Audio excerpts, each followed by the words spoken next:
Oi, aqui é a Magda, do canal Interiores Exteriores. Desta vez, vou discutir um dilema importante: comprar um apartamento novo ou usado? Eis a questão.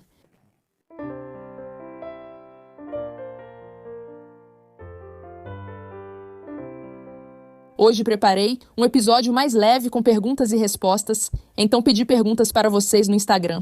No entanto, uma das perguntas me tocou tanto que decidi gravar um vídeo separado só sobre isso. O Perguntas e Respostas vai aparecer em outra semana. Então, se vocês tiverem alguma pergunta, fiquem à vontade para escrever nos comentários ou me mandar uma mensagem privada. Mas, por enquanto, vamos para o assunto principal.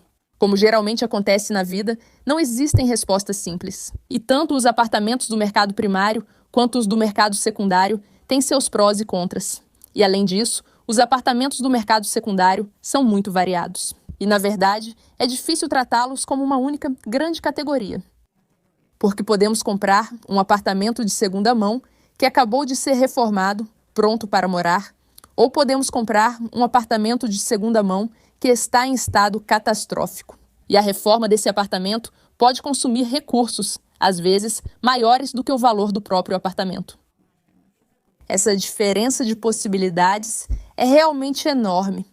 Com os apartamentos de construtora, é um pouco mais simples. Antes de tudo, os prédios novos precisam cumprir certos padrões, normas relacionadas à segurança ou ao isolamento. Então, sob alguns aspectos, nada vai nos surpreender. Pelo menos, não de forma negativa. Não vai acontecer de repente, precisar trocar alguma viga, porque simplesmente tudo foi feito como deveria ser, do início ao fim, e a gente entra praticamente com tudo pronto. Muitos incorporadores também entregam o apartamento pronto para morar. E claro, a gente pode se perguntar qual é a qualidade desses serviços, quanta escolha onde a gente tem e como isso acaba ficando no final. Alguns incorporadores com certeza fazem isso em um padrão ok, mas há situações em que, mesmo assim, é mais conveniente. Então, se você não tem expectativas muito altas, se a pessoa não se interessa tanto por interiores, então, de qualquer forma, escolheria as soluções mais simples. Não faz tanta diferença se ela vai escolher as opções mais básicas sozinha na loja. Ou se vai até a incorporadora e mostra: ah, esse pacote é legal, obrigada, até logo. Tudo é feito para as pessoas. A questão é: do que exatamente nós precisamos? Eu não escolheria um pacote desses da incorporadora. Eu preferiria escolher cada elemento do meu apartamento dos sonhos sozinha. Por outro lado, eu entendo por que algumas pessoas optam por isso. O que eu não gosto são as ventilações nos prédios novos, que fazem barulho o tempo todo. Não sei se isso está relacionado ao fato de que esses apartamentos modernos são mais vedados e não têm uma boa circulação de ar. Por isso, é preciso ajudar a ventilação com aqueles ventiladores elétricos no topo, que vão estimular o fluxo de ar. Porém, para mim, é um barulho insuportável no banheiro. É claro que às vezes o ventilador liga, mas para ele ficar ligado o tempo todo, não sei, isso não me agrada.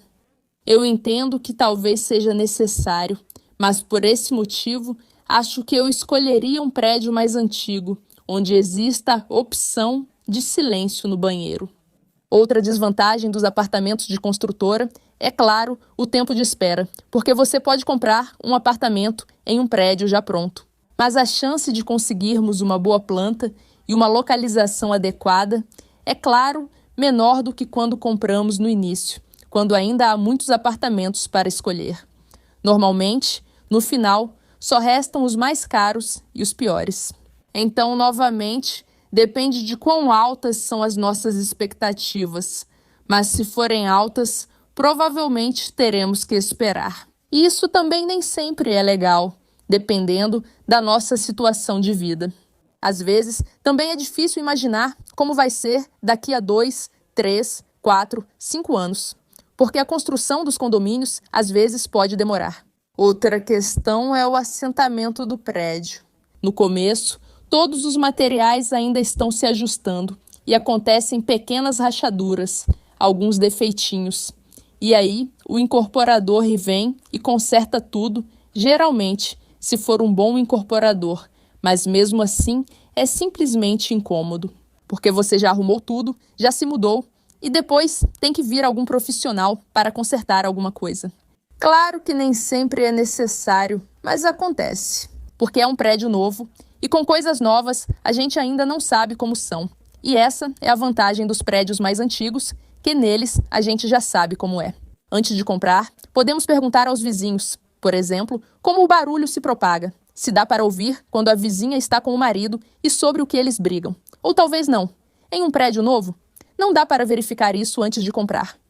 Nos apartamentos de segunda mão, também é mais fácil sentir o espaço. Podemos visitar o apartamento, ver qual é a vista da janela, como o sol se move, visitar o apartamento de manhã, visitar no final da tarde, ver como é o clima nesses horários. São possibilidades completamente diferentes do que quando compramos apenas uma visualização, um desenho no papel e precisamos imaginar tudo. Uma grande vantagem dos apartamentos de segunda mão é também que, em alguns deles, não é preciso fazer reforma nenhuma. E não se trata apenas do fato de que alguns estão preparados para venda e lindamente acabados. Também existem apartamentos onde alguém morou por alguns anos e simplesmente algo mudou na vida dessa pessoa. A pessoa se muda e o apartamento está em um estado ok. E claro, ele não foi feito para nós e geralmente tem alguns sinais de uso. Você pode pintar as paredes, pode trocar alguns móveis, pode, sei lá, colocar papel de parede nas portas do armário, no corredor, para ficar mais com a nossa cara, porque a cor anterior não combinava com a gente. Você pode fazer várias modificações que são simples, que podemos fazer já morando lá.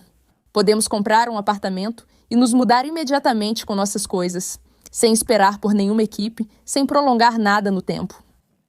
É confortável e também mais barato.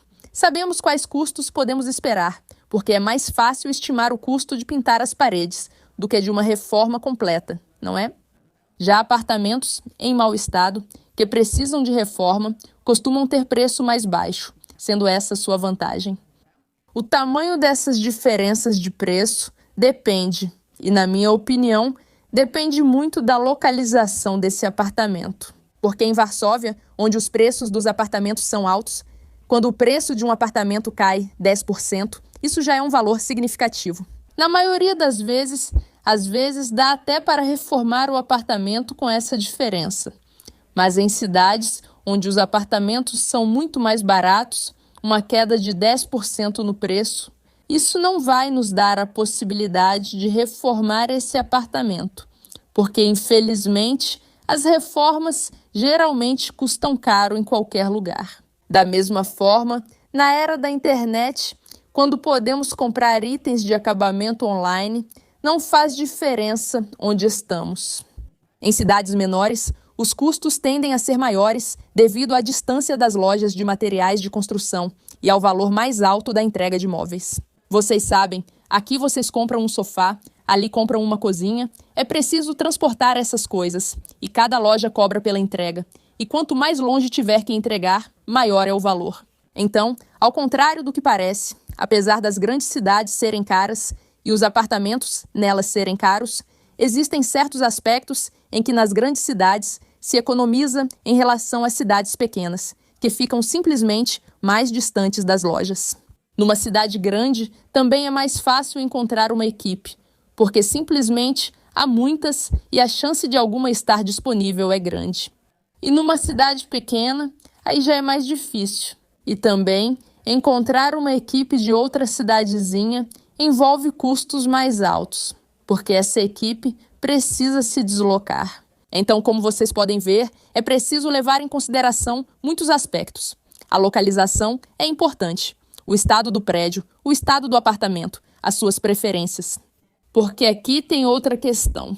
Se vocês compram um apartamento perto de onde moram e podem continuar morando onde estão, isso não envolve custos muito altos para vocês. Então, um apartamento que precise de uma reforma completa pode ser uma opção muito conveniente, porque vocês vão comprá-lo mais barato, podem reformar com calma e acompanhar a obra de perto, já que moram perto. Mas se vocês querem se mudar para outro apartamento, compram um apartamento à distância. Como vão gerenciar essa reforma? Ficar indo lá o tempo todo não seria muito confortável, né? Então, como sempre, tudo depende. Por muito tempo, eu senti que a pior opção era um apartamento já reformado, porque ele tem um preço um pouco mais alto, justamente por estar em bom estado. Mas, por outro lado, a reforma já está feita. Não foi feita por mim. Então há uma grande chance de que vários aspectos não me agradem. Por outro lado, já que você gastou um pouco mais no apartamento, agora é difícil gastar ainda mais em uma reforma. E também é difícil destruir coisas novas que foram colocadas só para simplesmente trocá-las por outras um pouco diferentes. Por isso, essa opção, do meu ponto de vista, é a personificação do mal. E o que eu fiz? Comprei exatamente esse tipo de apartamento há alguns anos. Esse caso. Quem acompanha o canal há muito tempo provavelmente lembra do apartamento na Baixa Silésia com a cozinha preta. A reforma ainda não estava terminada lá, mas já tinha um banheiro novo, um piso novo. Não!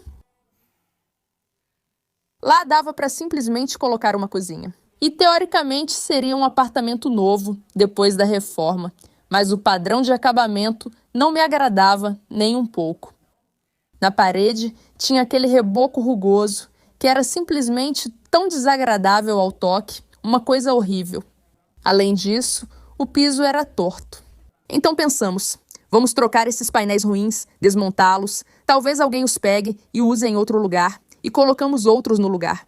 E acabou que embaixo não tinha contrapiso, então não dava para simplesmente colocar outros painéis. Já tinha que fazer uma reforma pesada. E quando a equipe entrou, descobrimos ainda que tinha um problema com o teto, e ele simplesmente estava desmoronando. Então tivemos que fazer um teto novo, o quarto inteiro teve que ser feito do zero. Além disso, era um apartamento do outro lado da Polônia, então gerenciar essa reforma à distância não foi dos desafios mais fáceis. E por causa disso, o banheiro também não foi feito. Porque dá pena quebrar os azulejos recém-colocados. E essa foi uma decisão muito ruim, porque esses azulejos ficaram tortos. Simples assim. Por exemplo, as tomadas estavam em um lugar diferente do buraco no azulejo, e era difícil encaixar isso. Depois, a iluminação totalmente mal planejada, o chuveiro, ai meu Deus, o chuveiro quebrou, o box, os botões caíam, uma prateleira caiu de repente, ainda bem que ninguém se machucou. Ah, e ainda vazava. Foi simplesmente um desastre. Como se tudo que pudesse dar errado nesse box deu errado, até o chuveiro de teto, em algum momento, simplesmente caiu. Já não me lembro exatamente, mas encontrei esse box na internet. O box, na verdade, toda a cabine de banho. E ela tinha uma avaliação mediana. Uma estrela no Cenel é uma das coisas mais ruins com as quais já tive contato na vida. Definitivamente, o banheiro também precisava ser reformado. Então isso é uma armadilha. Tomem cuidado com essa armadilha dos apartamentos de segunda mão. E eu mesma sabia que era assim, mas mesmo assim acabei caindo nessa. Porque não havia outros apartamentos nessa localização. Só tinha esse. Então não importava em que estado ele estava, eu queria comprá-lo de qualquer jeito. O estado não tinha nenhuma importância. Por isso, eu gostaria muito de enfatizar que não existem decisões certas ou erradas, que não é melhor comprar de uma construtora ou melhor comprar de segunda mão. Isso simplesmente não funciona desse jeito. Tudo depende do que é importante para nós, das nossas possibilidades, de onde estamos procurando um apartamento e do que esperamos dele. Espero que minha história e experiências tenham esclarecido no que vale a pena prestar atenção. Obrigada. Deixem nos comentários quais são as suas preferências, morar em um imóvel novo ou usado. A experiência de vocês pode ser útil para quem está passando por esse dilema. E eu também leio todos os comentários e estou curiosa para saber o que vocês vão escrever. Também quero lembrar da nossa loja, onde vocês podem encontrar o nosso livro Interiores Poloneses, que pode inspirar muito vocês, pois apresenta interiores muito interessantes, de apartamentos e casas de várias regiões do nosso país. E agora, eu também incentivo vocês a apoiarem o Wnętrza ze Wnętrza no YouTube, porque assim vocês terão acesso antecipado a alguns vídeos. Então, se vocês são impacientes, com certeza essa é uma solução para vocês. Às vezes, também serão criados episódios exclusivos para apoiadores, mas os vídeos abertos ao público continuarão sendo publicados. Até agora, então, não se preocupem. Inscrevam-se e ativem as notificações para receber novos home tours e perguntas e respostas em breve. Então, se vocês tiverem alguma pergunta, este é um bom momento e agora eu me despeço de vocês. Até breve. Tchau!